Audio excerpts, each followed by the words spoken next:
भैया जी, ये क्या कर रहे हैं आप? लाइए मैं गाड़ी साफ कर देता हूँ। अरे नहीं आनंद, मैं साफ कर लूँगा, तुम रहने दो। भैया जी एक बात बताइए, आपके पास इतनी सारी गाड़ियाँ हैं, फिर इस खटारा से आप क्यों चलते हैं?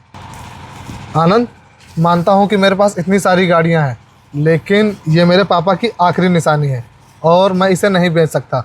इसीलिए मैं इसे चलाता हूँ। अगर मैं इसे चलाऊँगा नहीं तो ये ख़राब हो जाएगी।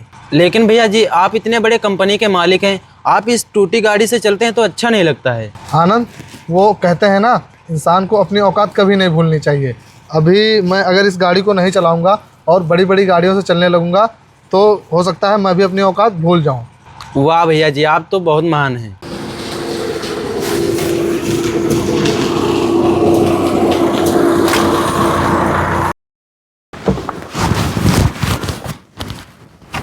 अबे ओ गरीब, चल मेरी गाड़ी साफ कर दे। ओ मैडम, तमीज नहीं है क्या बात करने की? ओए चुप बैठ। ठीक है मैडम, मैं आपकी गाड़ी साफ़ कर देता हूँ। ठीक है, जल्दी से साफ कर। जी साफ़ करता हूँ।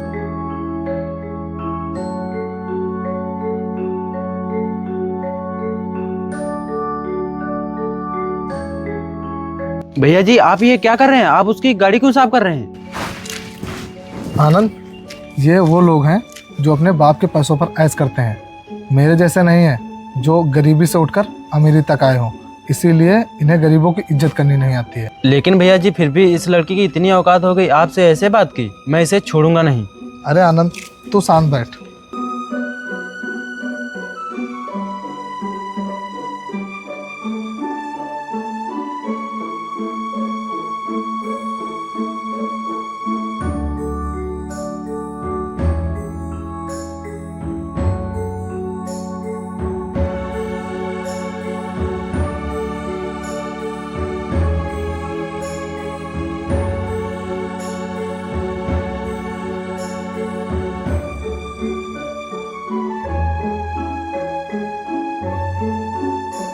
हाँ हाँ ठीक है, मैं आ रही हूँ।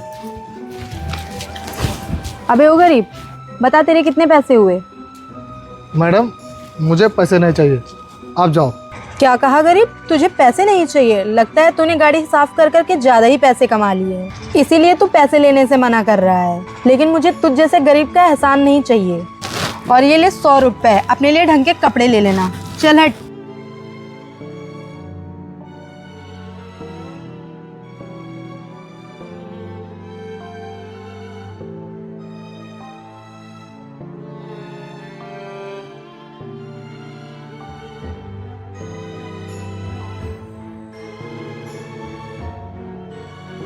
भैया जी इस लड़की ने आपके साथ बहुत गलत किया और आपने मुझे कुछ बोलने भी नहीं दिया। आनंद, मैंने तुमसे बताया ना, ये सब अपने बाप के दम पर उछलने वाले हैं। इन्हें अभी इस पैसे की कीमत पता नहीं है, क्योंकि उन्होंने खुद नहीं कमाया। अगर वो ये पैसा खुद कमाते तो इन्हें इन पैसों की कदर होती। लेकिन भैया जी मुझे एक बात समझ में नहीं आती, आप इतनी बेइज्जती सह कैसे जाते हैं? लेकिन आप चाहते तो आप भी इसकी बेइज्जती कर सकते थे, लेकिन आपने ऐसा नहीं किया। आनंद, अगर मैं इसकी बेइज्जती करता और अपनी सच्चाई इससे बताता तो इसमें और मुझ में कोई फ़र्क नहीं रह जाता। चलो कोई बात नहीं, ये सब चलता रहता है।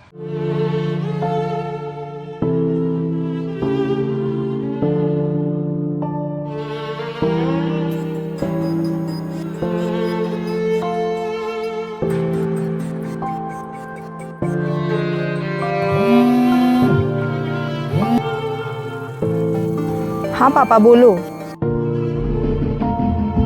क्या? क्या हुआ सगुन, कोई बात हो गई क्या? वो मेरे पापा ने मेरे लिए एक लड़का देखा है और उसकी फ़ोटो भी भेजी है। अच्छा, देखो जरा कैसा लड़का है।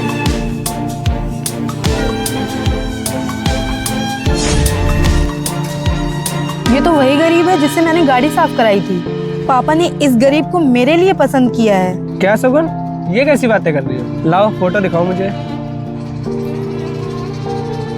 ये तो बहुत गरीब है। तुम्हारे पापा पागल है क्या जो इस गरीब को तुम्हारे लिए पसंद किया है? हाँ प्रिंस, वही तो मैं भी सोच रही हूँ कि पापा ने मेरे लिए इस गरीब को पसंद किया है। वही तो मैं भी सोच रहा हूँ, कहाँ तुम और कहाँ ये गरीब। प्रिंस, चाहे कुछ भी हो जाए लेकिन मैं इस गरीब से शादी नहीं करूँगी। अरे सगुन, तुम परेशान ना हो, तुम इसको एक बार मिलने के लिए बुला लो, बाकी सब मैं देख लूँगा। देखना, इस गरीब की मैं इतनी बेइज्जती करूँगा कि तुमसे शादी करने का सोचेगा भी नहीं। हाँ प्रिंस, यही सही रहेगा। मैं इससे बात करके आती हूँ।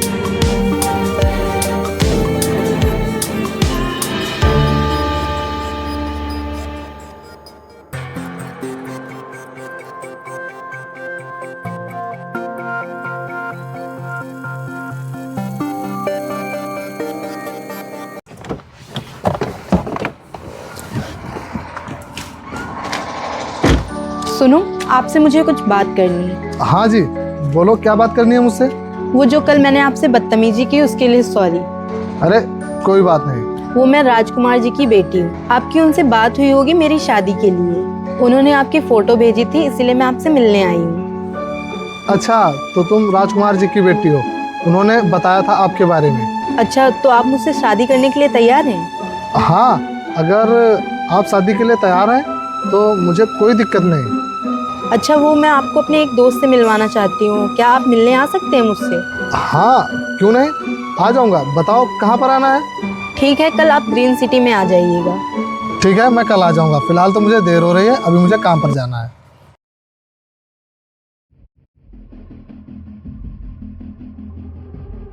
इस गवार को क्या लगता है कि मैं इससे शादी करूँगी?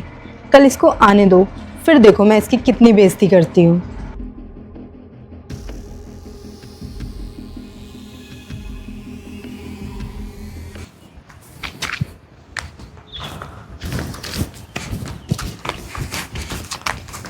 हे आनंद, रुक।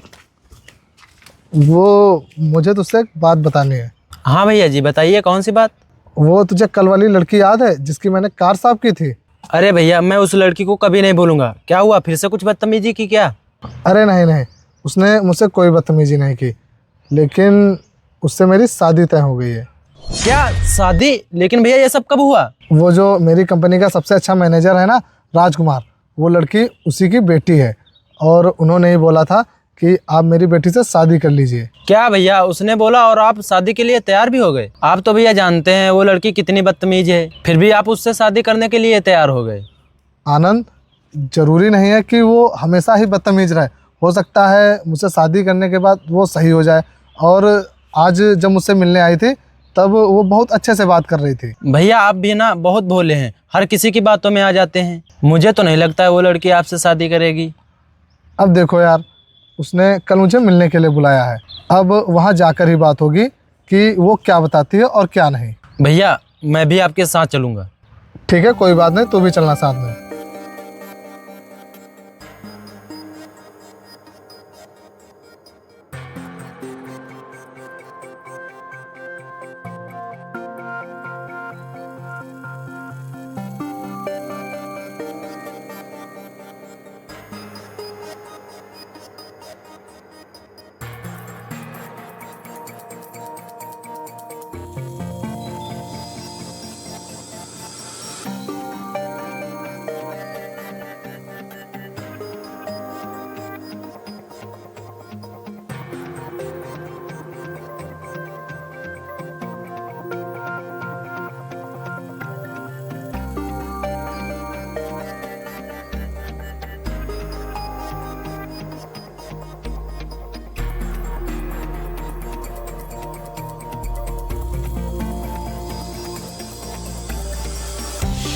पता नहीं ये गवार कहाँ रह गया।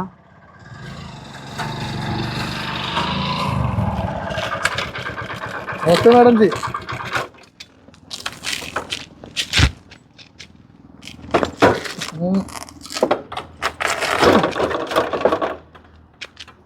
तुम इस खटारा से आए हो? हाँ मैडम जी, मैं इसी खटारा से आया हूँ। और वैसे भी आपको तो मुझसे मतलब है, ना कि मेरी इस खटारा से। तुझे थोड़ी सी भी शर्म है? तो पहली बार किसी लड़की से मिलने आया हो और वो भी इस खटारा से। मैडम जी जुबान संभाल के बात करिए। आपने भैया जी को समझ क्या रखा है? वो कुछ बोलते नहीं, इसका मतलब तुम कुछ भी बोलोगी। जवान संभाल के बात कर। और ये क्या तेरा भैया कहीं का तोप है क्या? है तो एक फटीचर ही। ओ भाई चुप बैठ। आनंद, मैं बात कर रहा हूँ। मैडम, आपको मुझसे शादी की बात करनी थी ना, तो बताइए आगे क्या करना है। आपको मुझसे शादी करनी है या फिर नहीं? तू दिन में सपने देख रहा है क्या? तुझे लगता है मैं और तुझसे शादी करूंगी? मैंने यहाँ तुझे तेरी बेइज्जती करने के लिए बुलाया है, ना कि तुझसे शादी करने के लिए। कम से कम तू अपनी औकात तो देख लेता। कहाँ तू इस खटारा से घूमने वाला और मैं कहाँ कार से घूमने वाली। और मेरे पापा ने पता नहीं तुझे पसंद कैसे कर लिया, मुझे तो यही समझ में नहीं आ रहा है। कोई बात नहीं मैडम, आप मुझसे शादी मत करिए, हम लोग जा रहे हैं। चल आनंद। ए, रुक, कहाँ जा रहा है? अभी तो तेरी बेइज्जती करना बाकी है। देख भाई, तू अपनी औकात से ज़्यादा बोल रहा है। साले गरीब, तू मुझे बोल अपनी औकात में रहे। अपना ये हाथ संभाल कर रखो। और हाँ, तुम्हारी क्या औकात है मेरे सामने, तुम मुझे जानते भी हो? शायद तुझे नहीं पता है कि मेरे पापा कौन हैं। वो इस शहर के सबसे बड़ी कंपनी के मैनेजर हैं और तू हमें हमारी औकात दिखा रहा है। हाँ, मैं तुम्हें तुम लोगों की औकात दिखा रहा हूँ। तेरा बाप जिस कंपनी में मैनेजर है ना, वो कंपनी ही मेरी है। क्या वो कंपनी तेरी है? बेवकूफ़ किसी और को बनाना, हमें नहीं। मैं तुझे बेवकूफ़ नहीं बना रहा हूँ। ज़रा तू अपने बाप से एक बार फ़ोन करके पूछ ले कि उस कंपनी का मालिक कौन है। सगुन, ये उतनी देर से बहुत बोल रहा है, क्यों ना एक बार फ़ोन करके पूछ ही लेते हैं।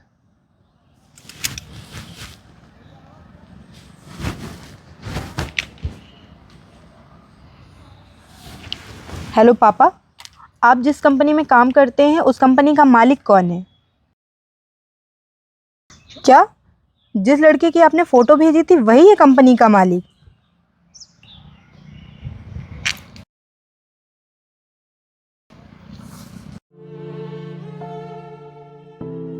क्या हुआ मैडम, सच्चाई का पता चल गया ना?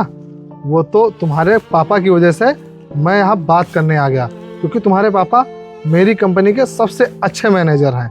लेकिन मैंने ये नहीं सोचा था कि तुम इतनी घटिया और घमंडी लड़की हो। तुमने मेरी उस दिन बेइज्जती की, लेकिन मैंने तुम्हें कुछ नहीं कहा और यहाँ तक मैं तुमसे शादी करने के लिए भी तैयार हो गया, सिर्फ और सिर्फ तुम्हारे पापा की वजह से।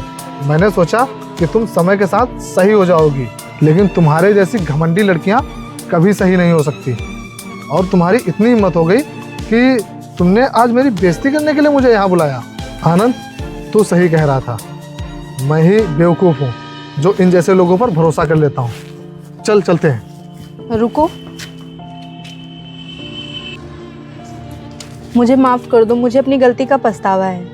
रहने दो मैडम, मैं तुम्हें माफ़ नहीं करूँगा, क्योंकि तुम माफ़ी के लायक हो ही नहीं। चल आनंद, चलते हैं।